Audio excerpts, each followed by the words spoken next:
How to use iPhone as a webcam for a Mac. To use your iPhone as a webcam for your Mac, you need first to set it up. Now there are certain requirements.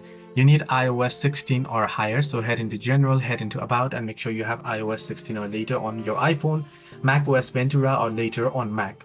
Then turn on Wi-Fi and Bluetooth both on your both the devices on iPhone and Mac, and sign into the same Apple account with two-factor authentication enabled on both devices. Once you have done so, you want to go to Settings. Once you head into Settings, head into General.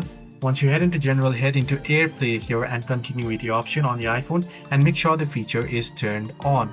So once you have set it and turned it on, what you want to do is lock your iPhone and mount it in landscape orientation with the rear cameras facing you. Then you want to launch the FaceTime application, Zoom or QuickTime Player on your Mac. Go to the apps, video or camera settings and choose your iPhone.